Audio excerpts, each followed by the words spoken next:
தமிழ்நாடு மீனவர்களும் இந்திய குடிமக்களே என உயர்நீதிமன்ற மதுரை கிளை கூறியிருக்கிறது. இதுகுறித்த விவரங்களை எமது செய்தியாளர் பாலகிருஷ்ணனிடம் கேட்டு பெறலாம். வணக்கம் பாலகிருஷ்ணன், விவரங்கள் என பதிவு பண்ணலாம். வணக்கம் மோகனபிரியா. இலங்கை கடற்படையினரால் கைது செய்யப்பட்டு சிறையில் இருக்கும் 26 மீனவர்களையும் படகுகளையும் விடுவிக்க உரிய நடவடிக்கை எடுக்க உத்தரவிடக் கோரிய வழக்கில் தமிழக மீனவர்களும் இந்திய குடிமக்களே, அவர்களின் பாதுகாப்பு என்பது முக்கியமானது என நீதிபதி கருத்து தெரிவித்துள்ளார்.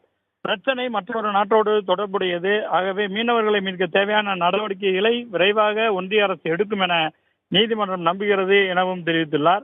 ராமநாதபுரம் மாவட்டம் மோர்பண்ணையைச் சேர்ந்த வழக்கறிஞர் தீரன் திருமுருகன் உயர்நீதிமன்ற மதுரை கிளையில் பொதுநல வழக்கினை தாக்கல் செய்திருந்தார். அதில் தமிழக மீனவர்களுக்கும் இலங்கை கடற்படையிற்குமான பிரச்சனை அதிகரித்து வருகிறது. ஜூன் 2ஆம் வாரத்தில் கோட்டப்பட்டினம் பகுதியைச் சேர்ந்த 4 மீனவர்களை இலங்கை கடற்படையினர் கைது செய்தனர். ஜூன் 23ஆம் தேதி நெடுந்தீவு பகுதியைச் சேர்ந்த 22 மீனவர்கள் கைது செய்யப்பட்டனர். இதேபோல் கடந்த 1ஆம் தேதி ராமநாதபுரம் மாவட்டத்தைச் சேர்ந்த 25 மீனவர்களை இலங்கை கடற்படையினர் கைது செய்தனர். இந்த மீனவர்களின் படகுகளும் பறிமுதல் செய்யப்பட்டுள்ளன.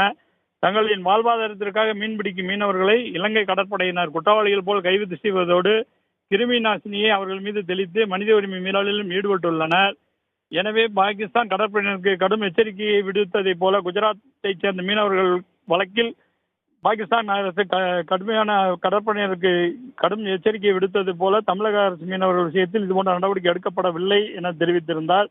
இந்த படகுகளை கைது செய்யப்பட்ட படகுகளையும் மீனவர்களையும் விடுவிக்கவும் உரிய நடவடிக்கை எடுக்கவும் உத்தரவிட வேண்டும் என கூறியிருந்தார். இந்த வழக்கை விசாரித்த நீதிபதிகள் சுரேஷ்குமார், அருள்முருகன் அமர்வு தமிழக மீனவர்களும் இந்திய குடிமக்களே, அவர்களின் பாதுகாப்பு என்பது முக்கியமானது என கருத்து தெரிவித்தனர். ஒன்றிய அரசு தரப்பில் மீனவர்களை விடுவித்து தமிழகம் கொண்டு வர உரிய நடவடிக்கை எடுக்கப்பட்டு வருகிறது என தெரிவிக்கப்பட்டது. இதனை பதிவு செய்து கொண்ட நீதிபதிகள், இந்த பிரச்சனை மற்றொரு நாட்டோடு தொடர்புடையது, எனவே தேவையான நடவடிக்கைகளை விரைவாக மத்திய அரசு எடுக்கும் என நீதிமன்றம் நம்புகிறது என குறிப்பிட்டு வழக்கை முடித்து வைத்தனர். மோகனபிரியா. விவரங்களுக்கு நன்றி பாலகிருஷ்ணன்.